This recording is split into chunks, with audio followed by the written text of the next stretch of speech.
Hi dear students, today we are going to discuss about Green Revolution. The second initiative taken by Government of India to achieve productivity in agriculture is Green Revolution. India is predominantly an agrarian economy, we know that. India is agricultural economy. That means most of the people, about 75% of the people are depending on agriculture. Agriculture depend ചെയ്തിട്ടാണ് അത്രയും ജനങ്ങൾ ഇവിടെ ഇന്ത്യയിൽ ഉണ്ടായിരുന്നത്. But the British rule ruined agriculture and it will lead to the stagnation of agriculture. ഇന്ത്യയിലെ agriculture കാർഷിക മേഖലയ്ക്ക് സ്തംഭനാവസ്ഥ വരെ നിലനിന്നിരുന്നു. ഏത് സമയത്ത്? ബ്രിട്ടീഷുകാരുടെ കാലത്ത്. British policies not only ruined the Indian agriculture but also the productivity of agriculture is also decreases. Productivity and production ഒക്കെ agriculture മേഖലയിൽ കുറഞ്ഞു. ഇതിനെ മാറ്റം വരുത്താൻ വേണ്ടിയിട്ടാണ് government after independence government take initiative to achieve to increase productivity and production in agriculture sector. Agriculture sectorൽ production കൂട്ടാനും അതുപോലെ തന്നെ പ്രൊഡക്ടിവിറ്റി കൂട്ടുന്നതിന് വേണ്ടിയിട്ട് ഗവൺമെൻറ് എടുത്തിട്ടുള്ള മെഷറാണ് ഈ ഗ്രീൻ റവല്യൂഷൻ. എന്താണ് green revolution? Green revolution means by using HYVP seeds, high yielding varieties of seeds and chemical fertilizers, then modern equipments, we can increase the production of agricultural products. Agricultural products ന്റെ അത്യുൽപാദന ശേഷിയിൽ വിത്തുകളും വളങ്ങളൊക്കെ ഉപയോഗിച്ചിട്ട് agricultural മേഖലയിൽ ഉണ്ടായ പുരോഗതിക്കാണ് അല്ലെങ്കിൽ ഉൽപാദനം കൂടിയതിനെയാണ് നമ്മൾ ഈ ഗ്രീൻ റവല്യൂഷൻ എന്ന് പറയുന്നത്. ഗ്രീൻ റവല്യൂഷൻ എന്ന് പറഞ്ഞു കഴിഞ്ഞാൽ ഫുഡ് ഗ്രെയിൻസിലുണ്ടായ വർധനവാണ്. എന്തുകൊണ്ടാണെന്ന് ചോദിച്ചു കഴിഞ്ഞാൽ ഈ കെമിക്കൽ ഫെർട്ടിലൈസേഴ്സും രാസവളങ്ങളും അത്യുൽപാദന ശേഷിയിൽ വിത്തുകളൊക്കെ ഉപയോഗിച്ചതുകൊണ്ട് അഗ്രികൾച്ചറിലുണ്ടായ വൻതോതിലുള്ള വളർച്ചയ്ക്കാണ് നമ്മൾ ഈ ഗ്രീൻ റവല്യൂഷൻ എന്ന് പറയുന്നത്.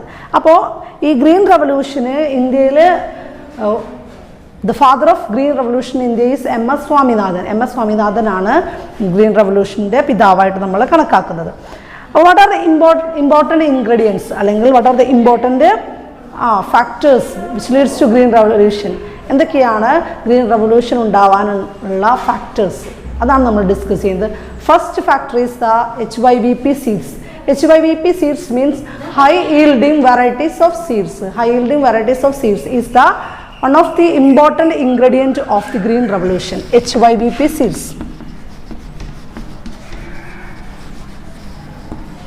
ഓക്കെ, അത്യുൽപാദന ശേഷിയുള്ള വിത്തുകൾ എന്ന് പറയുമ്പോൾ നമുക്കറിയാം കുറഞ്ഞ സമയം കൊണ്ട് നമുക്ക് ഒരുപാട് വിളവുണ്ടാക്കാൻ കഴിയുന്ന വിത്തുകളെയാണ് HYVP സീഡ്സ് എന്ന് പറയുന്നത്. അപ്പോൾ ഇപ്പോൾ 3 മാസം കൊണ്ട് നെല്ല് നട്ട് കഴിഞ്ഞാൽ ഇപ്പോൾ അയ്യാറട്ട് ചോട്ടിലാമ പോലുള്ളതൊക്കെ നല്ല വിത്തുകൾ നട്ട് കഴിഞ്ഞാൽ നമുക്ക് പെട്ടെന്ന് വിളവുണ്ടാക്കാൻ സാധിക്കുന്നത്. അതാണ് നമ്മൾ കൂടുതൽ വിളവുണ്ടാക്കാൻ കഴിയുന്ന വിത്തുകൾ. ഇപ്പോൾ വീറ്റിലാണെങ്കിൽ ഗോതമ്പിലാണ് കല്യാൺ സോണാലിക എന്ന് പറയുന്ന വിത്തുകളൊക്കെ. ഇത് വെച്ചിട്ട് ഉൽപ്പാദനം നടത്തി കഴിഞ്ഞാൽ കുറഞ്ഞ സമയം കൊണ്ട് ഒരുപാട് ഉൽപ്പാദനം ഉണ്ടാക്കാൻ സാധിക്കും. അതാണ് അത്യുൽപാദന ശേഷിയുള്ള വിത്തുകൾ. നമുക്ക് സിമ്പിൾ എക്സാമ്പിൾ പറയുകയാണെങ്കിൽ നമുക്കറിയാം, നമ്മുടെ വീടുകളിലൊക്കെ നമ്മൾ ഒട്ടുമാവ് നമ്മൾ ബോൺസായി മോഡൽ അത് വെച്ച് കഴിഞ്ഞാൽ 1.5 വർഷം കൊണ്ട് കായ്ക്കുന്ന 3 വർഷം കൊണ്ട് തെങ്ങ് കായ്ക്കുന്ന എന്നൊക്കെ പറയുന്നു അതൊക്കെ എന്താണ്? അത്യുൽപാദന ശേഷിയുള്ള വിത്തുകൾ ഉപയോഗിച്ചിട്ട് ഉൽപ്പാദിപ്പിച്ചത്. ഈ അത്യുൽപാദന ശേഷികൾ എന്ന് പറയുന്നത് ക്രോസ് ചെയ്യുകയാണ് ചെയ്യുന്നത് നല്ല വിത്തുകൾ എടുത്തിട്ട് അത് ക്രോസ് ചെയ്തിട്ടാണ് നമ്മൾ അത് വിതയ്ക്കുമ്പോൾ നമുക്ക് കൂടുതൽ ഉൽപ്പാദനം കൂടുന്നു. ദെൻ അതിൽ നമ്മുടെ ഗ്രീൻ റവല്യൂഷൻ്റെ സെക്കൻഡ് ഇൻഗ്രീഡിയൻറ്റ് എന്ന് പറയുന്നത്, അതായത് ഗ്രീൻ റവല്യൂഷൻ ഉണ്ടാകാൻ ഉപയോഗിച്ച മറ്റൊരു സാധനം എന്ന് പറയുന്നത് കെമിക്കൽ ഫെർട്ടിലൈസേഴ്സ് ആണ്. കെമിക്കൽ ഫെർട്ടിലൈസേഴ്സ് എന്ന് പറയുമ്പോൾ എന്താണ്?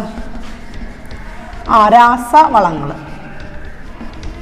കെമിക്കൽ ഫെർട്ടിലൈസേഴ്സ് രാസവളങ്ങൾ നമ്മൾ ഇംഗ്ലീഷ് വളങ്ങളൊക്കെ പറയും ഈ രാസവളങ്ങളൊക്കെ ഇട്ട് കഴിഞ്ഞാൽ എളുപ്പത്തിൽ നമുക്ക് ഉൽപ്പാദനം ഇൻക്രീസ് ചെയ്യാൻ സാധിക്കും.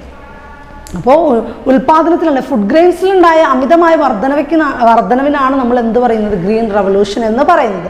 അപ്പോൾ by using chemical fertilisers and pesticides, കീടനാശിനികൾ രാസവളങ്ങളൊക്കെ ഉപയോഗിച്ച് കഴിഞ്ഞാൽ നമുക്ക് ഉൽപ്പാദനം വളരെയധികം കൂട്ടാൻ സാധിക്കും അല്ലേ. കീടങ്ങളൊക്കെ വന്നിട്ടാണ് നമ്മുടെ വയലുകളും അല്ലേ നമ്മുടെ കൃഷിയൊക്കെ നശിപ്പിക്കുന്നത്.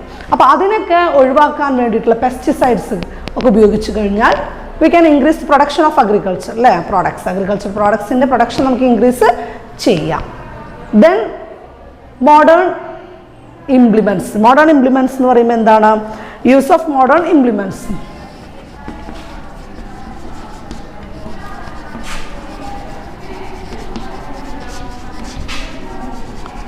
മോഡേൺ എക്യുപ്മെൻറ്റ്സ് എന്നൊക്കെ പറയും. എക്യുപ്മെൻറ്റ്സ് എന്ന് പറഞ്ഞാൽ എന്താ? മോഡേൺ മെഷീനറീസ് അല്ലേ. നമുക്ക് ട്രാക്ടേഴ്സ് ഉപയോഗിക്കാം അല്ലെ, നടീൽ യന്ത്രങ്ങൾ, അങ്ങനെയുള്ളതൊക്കെ ഉപയോഗിച്ച് കഴിഞ്ഞാൽ നമുക്ക് അത് കൂടുതൽ ഉൽപ്പാദനം, കുറഞ്ഞ സമയം കൊണ്ട് കൂടുതൽ ഉൽപ്പാദനം ഉണ്ടാക്കാൻ സാധിക്കുന്നു. പിന്നെ പമ്പ് സെറ്റുകൾ അല്ലേ, നനയ്ക്കാൻ വേണ്ടിയിട്ട് നമ്മൾ പമ്പ് ഉപയോഗിച്ചുകൊണ്ട് അല്ലെ മോട്ടോർ ഉപയോഗിച്ചുകൊണ്ടൊക്കെ നനച്ച് കഴിഞ്ഞാൽ നമുക്ക് കൂടുതൽ എന്താണ് ഗുണമാണ്. അതാണ് ഇറിഗേഷൻ ഫെസിലിറ്റി കൊണ്ടും ഉദ്ദേശിക്കുന്നത്. ഇറിഗേഷൻ എന്ന് പറയുമ്പോൾ ജലസേചനം. അപ്പോൾ ഈ ജലസേചന സൗകര്യത്തിൻ്റെ അഭാവമാണ് നമ്മുടെ ഈ അഗ്രികൾച്ചർ പ്രൊഡക്ഷൻ കുറയാനുള്ള കാരണം. അപ്പോൾ ഇറിഗേഷൻ ഫെസിലിറ്റി വളരെയധികം, ജലസേചന സൗകര്യങ്ങൾ വളരെയധികം കൂടുതൽ, പ്രത്യേകിച്ച് ഈ high yielding varieties of seeds needs more water. High yielding varieties, അതായത് അത്യുൽപാദന ശേഷികൾ ഉള്ള വിത്തുകൾക്ക് വളരെയധികം വെള്ളം വേണം, നല്ല വെള്ളം വേണം അവർക്ക്. അപ്പോൾ ആ നല്ല വെള്ളം വേണമെങ്കിൽ അവിടെ നമുക്ക് ജലസേചന സൗകര്യങ്ങൾ ഉറപ്പുവരുത്തേണ്ടതുണ്ട്. അപ്പോൾ നല്ല ജലസേചന സൗകര്യങ്ങൾ ഉറപ്പുവരുത്തി കഴിഞ്ഞാൽ അവിടെ നല്ല രീതിയിൽ നമുക്ക് ഉൽപ്പാദനം കൂട്ടാൻ സാധിക്കുന്നു. ദെൻ മാർക്കറ്റ് ഫെസിലിറ്റീസ്, നമ്മൾ ഉൽപ്പാദിപ്പിച്ച സാധനങ്ങൾ മാർക്കറ്റിലേക്ക് എത്തിക്കാൻ വേണ്ടിയിട്ട് ഈ മാർക്കറ്റിലേക്ക് മാർക്കറ്റിംഗ് ഫെസിലിറ്റീസ് കൊണ്ട് ഉദ്ദേശിക്കുന്നത് ഇപ്പോൾ അത് വേർതിരിക്കാനും ഇനം തിരിക്കാനും, first grade second grade quality തിരിക്കാനും ഇത് സൂക്ഷിക്കാനും ഇതിനെ സ്റ്റോർ ചെയ്തിട്ട് നമ്മൾ മാർക്കറ്റിലേക്ക് എത്തിക്കാനുള്ള ട്രാൻസ്പോർട്ട് ഫെസിലിറ്റി, ഇതൊക്കെയാണ് മാർക്കറ്റിംഗ് ഫെസിലിറ്റി കൊണ്ട് ഉദ്ദേശിക്കുന്നത്. അപ്പോൾ അതൊക്കെ ഉണ്ടായിക്കഴിഞ്ഞാൽ നമുക്ക് നല്ല രീതിയിൽ ഇവിടെ അഗ്രികൾച്ചർ പ്രൊഡക്ഷനെ ഇൻക്രീസ് ചെയ്യിക്കാം. പിന്നെ ക്രെഡിറ്റ് ഫെസിലിറ്റി, കുറഞ്ഞ നിരക്കിൽ വായ്പ അനുവദിക്കുക, കുറഞ്ഞ പലിശ നിരക്കിൽ വായ്പ അനുവദിച്ചു കഴിഞ്ഞാൽ ഇവിടെ അഗ്രികൾച്ചർ പ്രൊഡക്ഷൻ കൂട്ടാം. അപ്പോൾ ഈ ഇൻഗ്രീഡിയൻസ് എല്ലാം ഉപയോഗിച്ചുകൊണ്ടാണ് ഇവിടെ ഇന്ത്യയിൽ ഗ്രീൻ റവല്യൂഷൻ സാധ്യമായത്. അപ്പോൾ ഇതാണ് ഗ്രീൻ റവല്യൂഷൻ്റെ ഇൻഗ്രീഡിയൻസ്. അപ്പോൾ ഈ ഇൻഗ്രീഡിയൻസ് ഒക്കെ ഉപയോഗിച്ചപ്പോൾ ഇവിടെ വലിയ തോതിൽ വൻതോതിൽ ഉൽപ്പാദനം കൂടി. അതുകൊണ്ടാണ് നമ്മൾ ഗ്രീൻ റവല്യൂഷൻ ഉണ്ടായി എന്ന് പറയുന്നത്. എസ്പെഷ്യലി 1965 to 1975 ഈ കാലഘട്ടത്തിലാണ് ഗ്രീൻ റവല്യൂഷൻ ഇവിടെ ഫസ്റ്റ് സ്റ്റേജ് അല്ലെങ്കിൽ ഫസ്റ്റ് ഫേസ് എന്നൊക്കെ പറയുന്നത്. ഇവിടെ ഏറ്റവും കൂടുതൽ ഉൽപ്പാദനം ഉണ്ടായത്. അപ്പോൾ ഇങ്ങനെ ഉൽപ്പാദനം കൂടി ഇന്ത്യയിൽ 3ാം പഞ്ചവത്സര പദ്ധതികൾക്ക് ശേഷം ഇവിടെ വളരെ വൻതോതിലുള്ള ഉൽപ്പാദനം ഉണ്ടായി, പ്രത്യേകിച്ച് ഫുഡ് ഗ്രെയിൻസിൽ. ഇതുകൊണ്ടുണ്ടായ നേട്ടങ്ങൾ എന്തൊക്കെയാണ്, ഇതുകൊണ്ടുള്ള കോട്ടങ്ങൾ എന്തൊക്കെയാണ് എന്നുള്ളതാണ് നമ്മൾ ഡിസ്കസ് ചെയ്യുന്നത്. എന്തൊക്കെ അച്ചീവ്മെൻറ്റ്സ് ആണ് ഇവിടെ ഉണ്ടായത്, എന്തൊക്കെ നേട്ടങ്ങളാണ് ഇവിടെ ഉണ്ടായത് നമുക്ക് നോക്കാം. എന്തൊക്കെ നേട്ടങ്ങളാണ് ഉണ്ടായതെന്ന് നോക്കാം. എന്തൊക്കെയാണെന്ന് ചോദിച്ചു കഴിഞ്ഞാൽ first one, India especially in food grains self സഫീഷ്യൻ്റായി എന്നാണ് പറയുന്നത്. അതായത് ഇന്ത്യൻ ഇക്കണോമി നമുക്കറിയാം, India become a self sufficient in food grains. India become self sufficient in food grains. Achievements ആണ്. അച്ചീവ്മെൻറ്റ്സ് അല്ലെങ്കിൽ നമ്മളെന്ത് പറയാം, അച്ചീവ്മെൻറ്റ്സ് അല്ലേ, അച്ചീവ്മെൻറ്റ്സ് ആൻഡ് അല്ലെങ്കിൽ നമുക്ക് ബെനിഫിറ്റ്സ് എന്നൊക്കെ പറയാം. അപ്പോൾ എന്തൊക്കെ ബെനിഫിറ്റ്സുകളാണ് ഇവിടെ ഉണ്ടായിട്ടുള്ളത് എന്ന് നോക്കാം. ബെനിഫിറ്റ്സ്, എന്തൊക്കെ ബെനിഫിറ്റ്സ് ആണ് ഉണ്ടായിട്ടുള്ളത്. First one, India become self sufficient അല്ലേ, ഇന്ത്യ ബിക്കം സെൽഫ് സഫീഷ്യൻ്റായി എന്നാണ് പറയുന്നത്. Self sufficient, India become self sufficient in food grains. Food ഗ്രെയിൻസിലാണ് പ്രധാനമായിട്ട് ഇന്ത്യ സെൽഫ് സഫീഷ്യൻ്റ് ആയത്.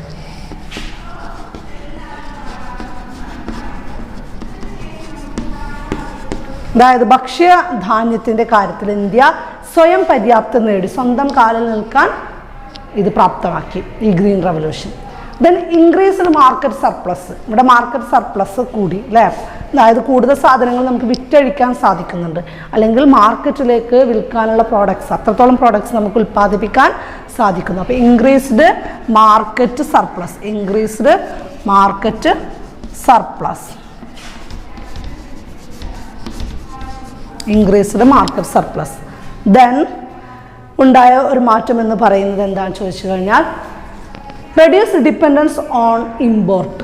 ഇമ്പോർട്ടിനെ ഡിപ്പെൻഡ് ചെയ്യുന്നത് കുറഞ്ഞു. റെഡ്യൂസ്ഡ് ഇമ്പോർട്ട് ഓൺ എന്തിനെ കുറിച്ചിട്ട്, ഡിപ്പെൻഡൻസ് ഓൺ ഇമ്പോർട്ട്, ഇമ്പോർട്ടിനെ ഡിപ്പെൻഡ് ചെയ്യുന്നത് കുറഞ്ഞു അല്ലേ.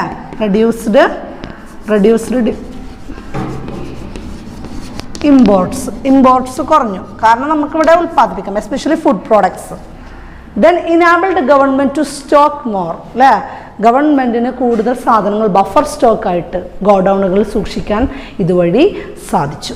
പിന്നെ ഫുഡ് ഗ്രെയിൻസിൻ്റെ വില കുറഞ്ഞു, അല്ലേ? ഒരുപാട് പ്രോഡക്ട്സ് ഇവിടെ ഉൽപ്പാദിപ്പിച്ചിട്ടുണ്ടെങ്കിൽ ഫുഡ് ഗ്രെയിൻസ് കൂടുതലുള്ളത് കൊണ്ട് വില കുറഞ്ഞു കഴിഞ്ഞാൽ ഇവിടെ പട്ടിണി ഇല്ലാതായി, അല്ലേ? പോവേർട്ടി കുറയാനും കാരണമായി. അപ്പോൾ റെഡ്യൂസ്ഡ് പ്രൈസ്.